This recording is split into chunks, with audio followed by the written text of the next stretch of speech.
The studio lights burned hot as laughter rippled through the audience, but the tension at the table was unmistakable.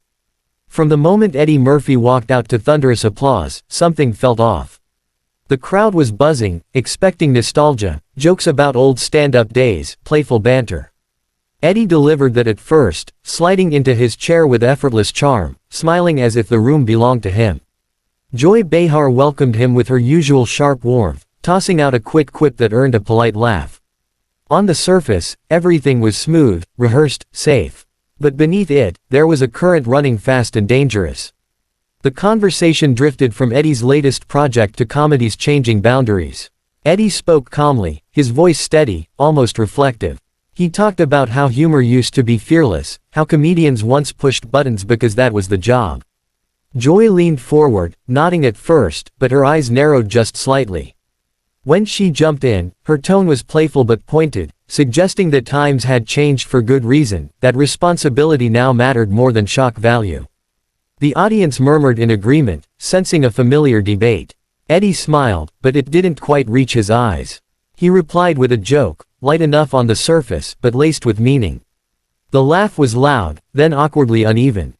Joy laughed too, a little late, then countered with a comment that felt more personal than intended. She gestured with her pen, emphasizing her point, her voice rising just enough to shift the energy. Eddie tilted his head, listening closely, the smile fading into something sharper, more focused. The other hosts exchanged quick glances, sensing the shift but unsure how to stop it. As the minutes passed, the exchange grew less playful. Eddie questioned who got to decide what was acceptable, his words measured, precise. Joy interrupted, cutting him off mid-sentence, insisting that influence came with accountability. The audience clapped, but the applause sounded forced, like a reflex rather than genuine enthusiasm. Eddie waited for the noise to die down, then leaned in, elbows on the table, eyes locked on Joy. When he spoke again, his voice was softer, almost conversational, which somehow made it more intense. He told a brief story from early in his career, about rooms filled with people who didn't want him there, about learning to survive with humor as both shield and sword. The room quieted. Joy shifted in her seat, tapping her notes, preparing a response. She tried to steer the conversation back to safe ground, making a joke about generational gaps. Eddie nodded, then delivered a line so clean, so perfectly timed, that it sliced through the room. It wasn't loud. It wasn't cruel. It was simply undeniable. Laughter exploded, then abruptly stopped as the meaning sank in. Joy opened her mouth to respond, but for the first time, the words didn't come easily. She smiled, then frowned, recalibrating. The cameras zoomed in, catching every flicker of emotion. She attempted to regain control, raising her voice slightly, framing her argument as common sense. Eddie didn't interrupt this time. He let her speak, nodding slowly, giving her the space she wanted. When she finished, there was a pause, too long for live television. The audience waited, breath held. Eddie finally responded, not with another joke, but with a quiet question. It hung in the air, simple yet devastating, forcing the conversation to confront itself. The laughter didn't return. Even the studio seemed to hum more loudly. Joy's expression hardened. She laughed it off, but the laugh rang hollow. She tried to pivot, tossing the question to another host, but Eddie had already taken back the room. The rhythm of the show was gone, replaced by something raw and unscripted. The producer's voice crackled faintly through the host's earpieces, urging them to wrap the segment. Joy glanced toward the camera, then back at Eddie. She made one last attempt to assert control, delivering a pointed remark that drew scattered applause. Eddie responded with a final punchline, short, elegant, devastating in its simplicity. The audience erupted, then immediately fell silent, unsure whether they were supposed to be laughing at all. Joy's face flushed. She adjusted her glasses, shuffled her papers, and forced a smile that didn't hide the frustration beneath it. For years, she had commanded this table, steered countless heated discussions, outlasted guests who tried to challenge her ground. But this moment was different. The balance had tipped, and everyone in the room felt it.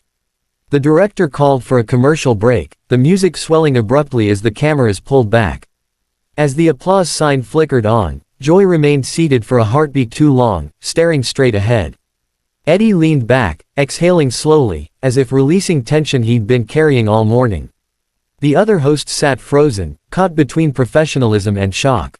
The audience whispered among themselves, phones already coming out, instincts screaming that they had just witnessed something that wouldn't stay contained within the studio walls.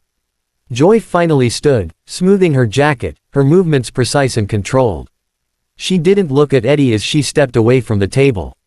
In that brief walk toward the edge of the set, years of confidence seemed to drain from her posture, replaced by something resolute, almost final.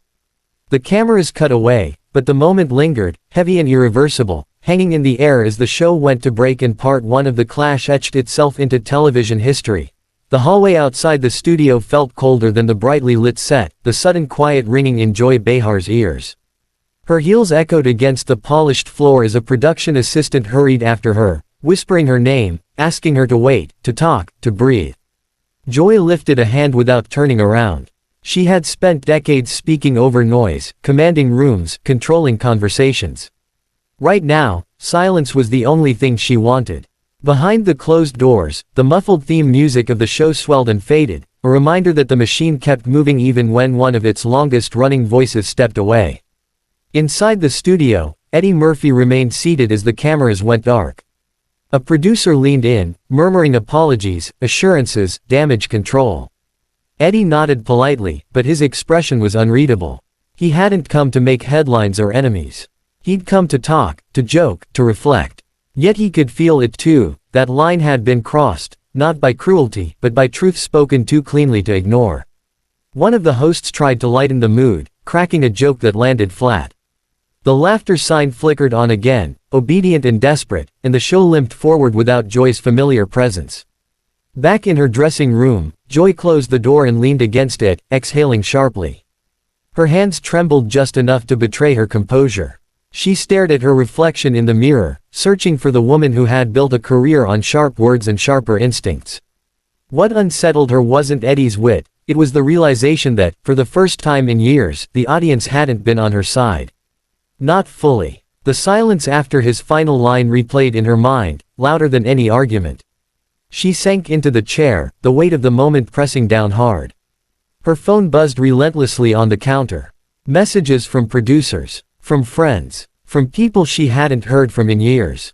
She ignored them all until one text caught her eye, a single sentence from a longtime colleague, "You okay?" Joy stared at it, then turned the phone face down. She wasn't sure how to answer. The show had always been bigger than any one clash, but she knew this was different. This wasn't just another heated segment that would fade by tomorrow. This felt final. Meanwhile, Eddie stood in the hallway, preparing to leave. A junior staffer thanked him nervously, saying it had been an honor. Eddie smiled kindly, placing a hand on the young man's shoulder, reminding him to keep laughing, even when it got complicated. Outside, the sun was blinding, paparazzi already shouting questions he ignored. He slipped into his car, the door closing softly behind him, sealing the chaos outside. As the vehicle pulled away, he looked out the window, thoughtful rather than triumphant. He knew moments like this carried consequences, even when no one intended them. Within hours, the clip exploded across social media. Headlines raced ahead of facts. Clips were slowed down, zoomed in, dissected frame by frame. Some praised Eddie's calm precision, calling it a masterclass in restraint. Others defended Joy fiercely, arguing she had been ambushed, disrespected, pushed too far. The internet split into camps, each side louder than the last. What no one could deny was the electricity of the moment. Daytime television, long accused of predictability, had cracked open to reveal something raw and uncomfortable. That evening, Joy sat alone in her living room, the television muted as her own face flickered across the screen.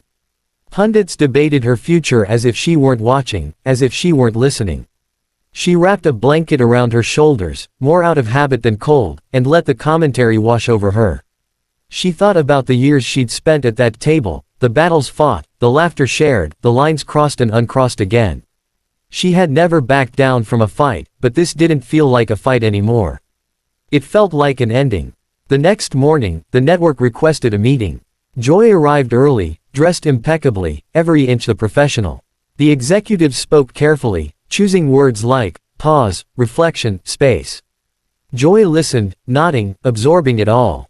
When they finally stopped talking, she surprised even herself with how calm she felt. She thanked them for the opportunity, for the years, for the platform. Then she said it, simply, clearly, without drama. She was done. She wasn't stepping back temporarily. She wasn't waiting for the noise to die down. She was quitting. The room went silent. Someone tried to argue, to negotiate, to soften the moment. Joy smiled politely and stood. She had said what she needed to say. As she walked out of the building for the last time, the automatic doors sliding shut behind her, she felt a strange mix of loss and relief.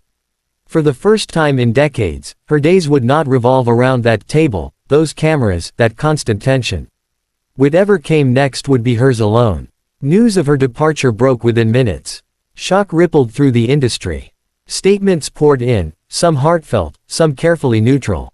Eddie Murphy released a brief comment, respectful and restrained, expressing admiration for Joy's career and regret that the moment had escalated. Joy read it quietly, then set her phone down. She didn't need apologies or explanations. She needed space to redefine herself beyond the role she had played for so long. Days later, the studio looked different without her. The chair sat occupied, but not filled. The rhythm was off, the laughter slightly forced. Viewers noticed. Some stopped watching. Others tuned in just to see what would happen next. The show continued, as shows always do, but something essential had shifted. Joy, meanwhile, found herself enjoying long walks, late mornings, conversations without microphones. She began writing again, not for television, not for debate, but for herself. The clash that had ended one chapter had quietly opened another. It wasn't the ending anyone expected, least of all her. But as she watched the sun dip below the horizon one evening, Joy Behar realized that for the first time in a long while, she wasn't reacting to the noise. She was choosing her own silence, and that, more than anything, felt like freedom.